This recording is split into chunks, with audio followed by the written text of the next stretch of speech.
Hello students, तो तैयार हो जाइए स्थिर विद्युत में एक नई अवधारणा पढ़ने के लिए।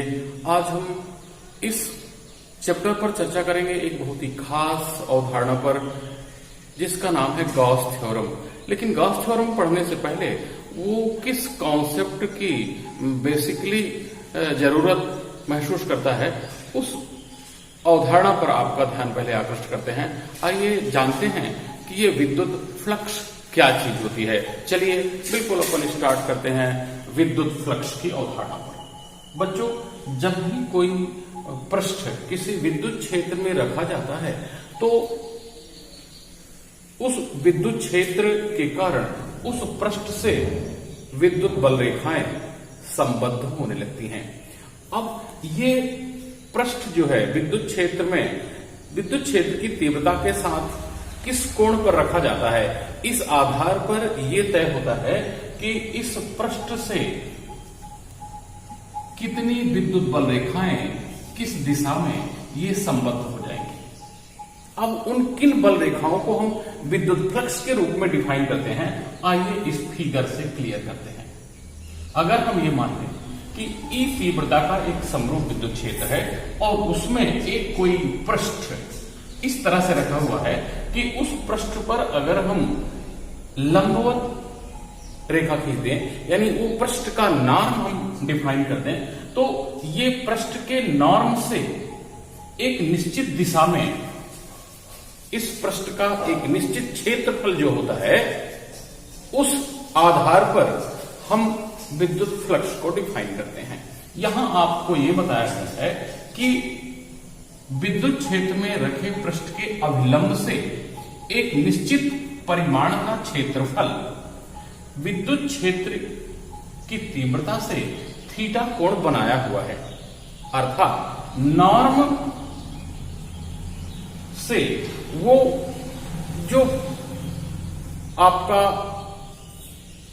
पृष्ठ रखा हुआ है, उस पृष्ठ का क्षेत्रफल इस विद्युत क्षेत्र से कितना कोण बनाता है, तब हम उसे डिफाइन करते हैं कि अब इस एरिया से कितनी विद्युत बल रेखाएं गुजरती हैं, उसको हम विद्युत फ्लक्स कहते हैं।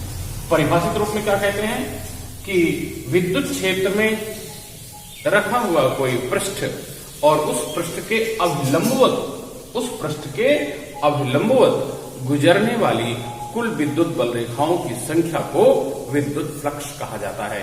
एक बार फिर सुनिए, विद्युत क्षेत्र में रखे हुए पृष्ठ के अभिलंबवत गुजरने वाली कुल विद्युत बल रेखाओं की संख्या को पृष्ठ से संबद्ध विद्युत फ्लक्स कहा जाता है।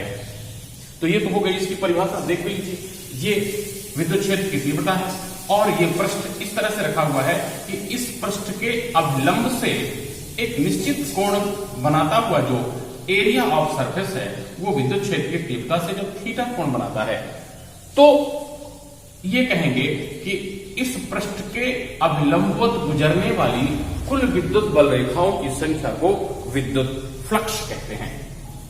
गणितीय रूप में हम इसको इस तरह से कहते हैं कि विद्युत फ्लक्स जो होता है उसको हम फाई से डिनोट करते हैं, और ये फाई जो होता है वो होता है E into ds cos of theta. ये कॉस थीटा क्यों है?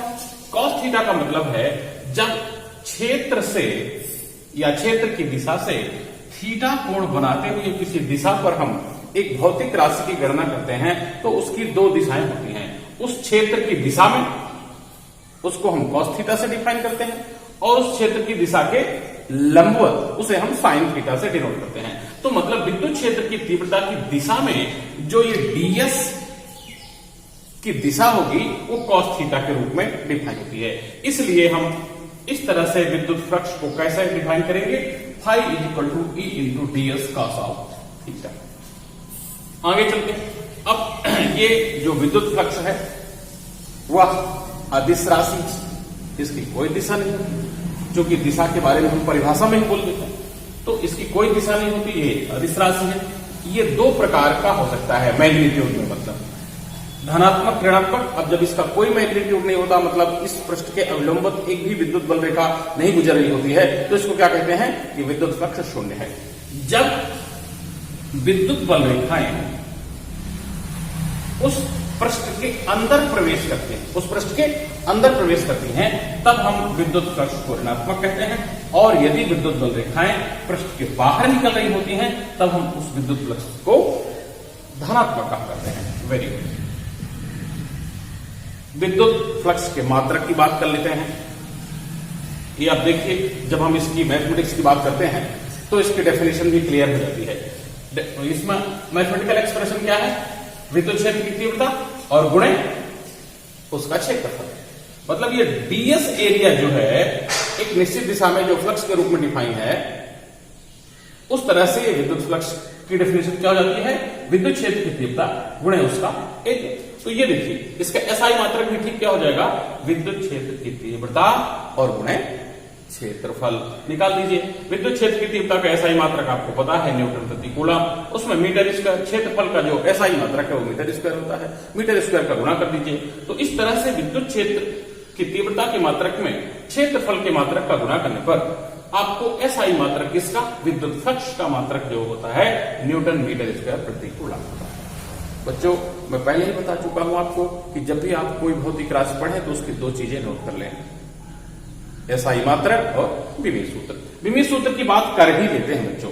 आइए विद्युत फ्लक्स के विमीय सूत्र की बात करें अगर, तो ये विद्युत फ्लक्स का जो विमीय सूत्र है कैसे प्राप्त हो जाएगा? ये न्यूटन प्रति कूलम, इधर देखिए, ये न्यूटन प्रति कूलम, न्यूटन यानी बल का एसआई मात्रक, बल का विमीय सूत्र आपको मालूम है mLT/2। आवेश का भी एसआई मात्रक हमने पढ़ लिया है, एक ही होता है।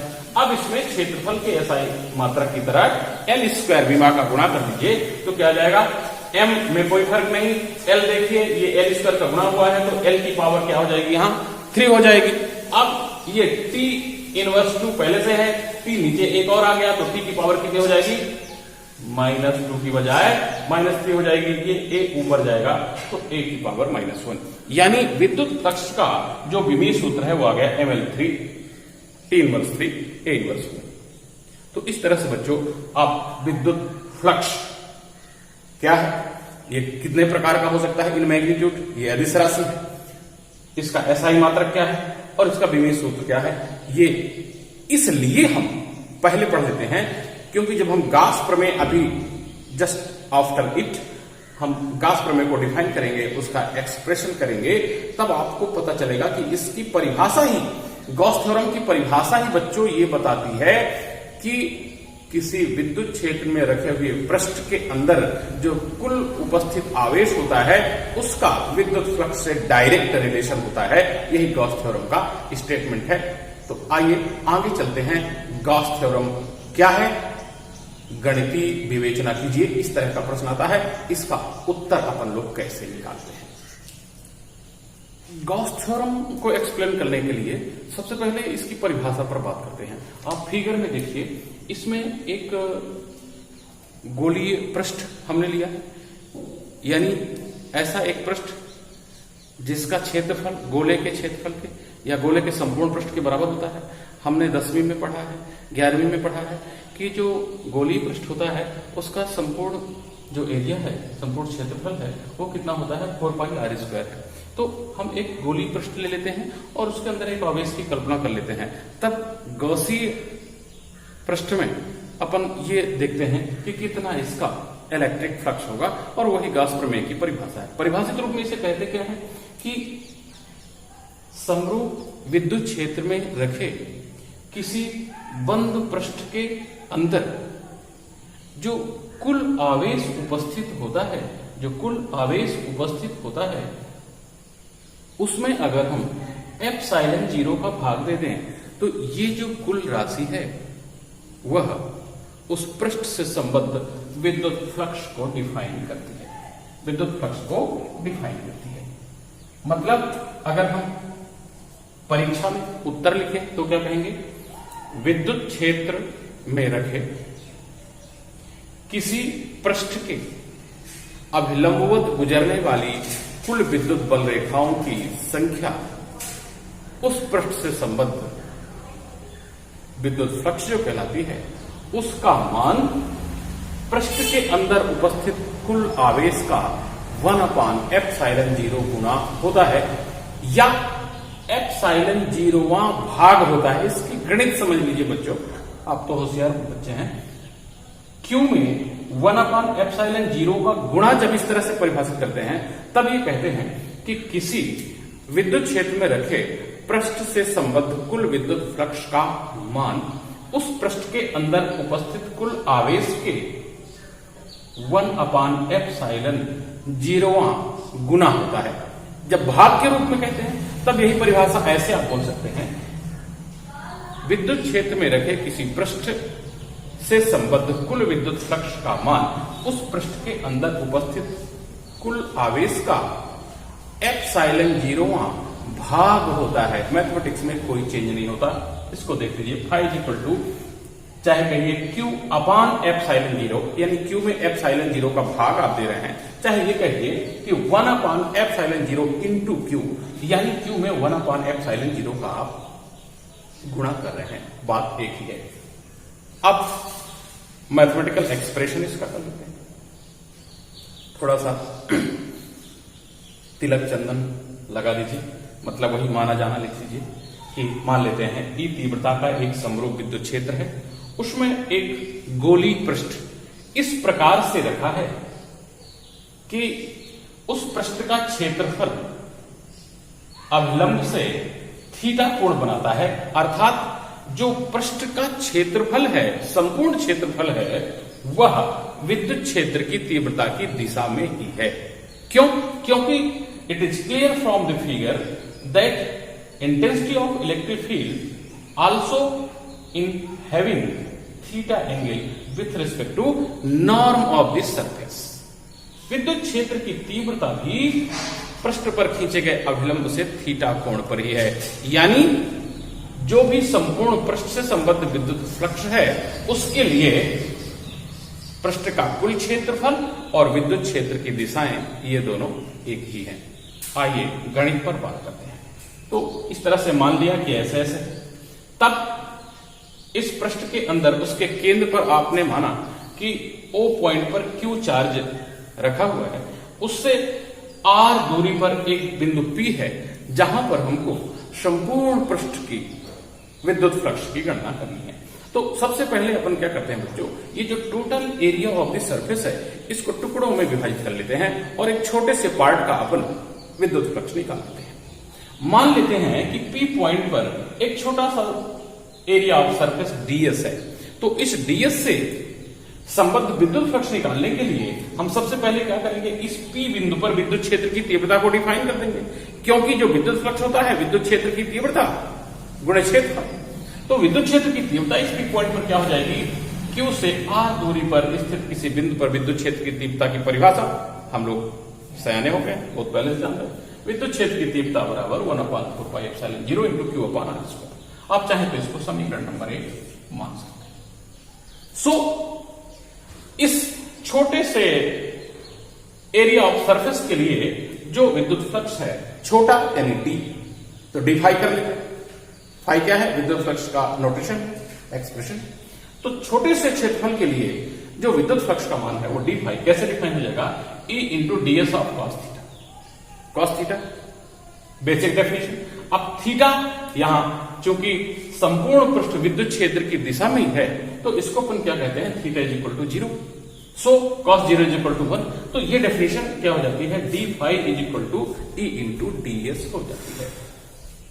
बस अब जब छोटे से क्षेत्रफल के लिए आपका ये विद्युत फ्लक्स निकल गया तो क्या करिए, संपूर्ण पृष्ठ से संबद्ध विद्युत फ्लक्स बड़ी आसानी से निकाल सकते हैं। मैंने कहा कि पहले इस क्षेत्रफल को छोटे छोटे टुकड़ों में बांट लेते हैं और फिर उन सभी का टोटल कर देते हैं, और टोटल किससे दर्शाया जाता है बच्चों, सरफेस इंटीग्रेशन से। तो अगर हम ये मान लें कि इस पृष्ठ से संबद्ध कुल विद्युत फ्लक्स फाई है तो क्या होगा, इन छोटे छोटे क्षेत्रफलों के कारण जो विद्युत फ्लक्स होगा उनके योगफल के बराबर होगा। तो so we integrate with respect to surface, तो ये क्या हो जाएगा, phi is equal to surface integration of E × ds। E की वैल्यू आपके पास है। अब ds का सरफेस इंटीग्रेशन मतलब कुल बंद पृष्ठ का क्षेत्रफल आपको निकाल लेना है। तो ये क्षेत्रफल कितना हो जाएगा, गोले का संपूर्ण पृष्ठ कितना होता है, 4πr² होता है। तो 1/4π epsilon 0 into Q upon R square में गुणा कर देंगे क्या, पृष्ठ के संपूर्ण क्षेत्रफल 4 पाई आर स्क्वायर का गुणा कर दीजिए, तो ये 4 पाई इससे कैंसिल हो गया, आर स्क्वायर से कैंसिल हो जाएगा, बचेगा कितना, 5 equal to 1 upon epsilon 0 into q, या क्यू इंटू 1 अपॉन एप्सिलॉन 0। तो ये गॉस थ्योरम के अनुसार होता है कि विद्युत क्षेत्र में रखे किसी पृष्ठ से संबद्ध कुल विद्युत फ्लक्स का मान 1 अपॉन एप्सिलॉन 0 इंटू क्यू के बराबर होता है, अर्थात विद्युत क्षेत्र में रखे किसी पृष्ठ से संबद्ध कुल विद्युत फ्लक्स का मान उस पृष्ठ के अंदर उपस्थित कुल आवेश का 1 अपॉन एप्सिलॉन 0 गुना होता है। कभी कभी इसकी कंडीशन आपसे पूछ दी जाती है कि अगर मान लीजिए कि एक आवेश के बजाय कई आवेश उपस्थित है, तो उस स्थिति में आप कह देते हैं फिर 5 इक्वल टू क्या हो जाएगा, 1 अपॉन एप्सिलॉन 0 तो वही रहेगा। अरे भाई कई उपस्थित हैं तो जितने उपस्थित हैं जोड़ दीजिए, कोई उपस्थित नहीं है तो संबद्ध फ्लक्स कितना हो जाएगा, 0 हो जाएगा। यदि बिंदु बाहर उपस्थित है तब भी जितनी विद्युत बल रेखाएं पृष्ठ के अंदर जाती हैं यानी ऋणात्मक फ्लक्स, और जितनी विद्युत बल रेखाएं बाहर जाती हैं धनात्मक विद्युत फ्लक्स, दोनों बराबर हो जाएंगे, minus plus is equal to 0। यानी बाहर स्थित बिंदु के लिए भी संबद्ध विद्युत फ्लक्स का मान कितना हो जाता है बच्चों, 0 हो जाता है। ये कभी कभी आपसे एक नंबर सही गलत में, खाली स्थान में कितना होता है, यानी 1 वर्ड आंसर टाइप क्वेश्चन, तो इसमें पूछ दिया जाता है। तो आप याद रखिए कि अंदर है बिंदु तभी विद्युत फ्लक्स का मान इस तरह से डिफाइन होता है, बिंदु बाहर है तो संबद्ध विद्युत फ्लक्स का मान भी 0 होता है। That is the Gauss theorem.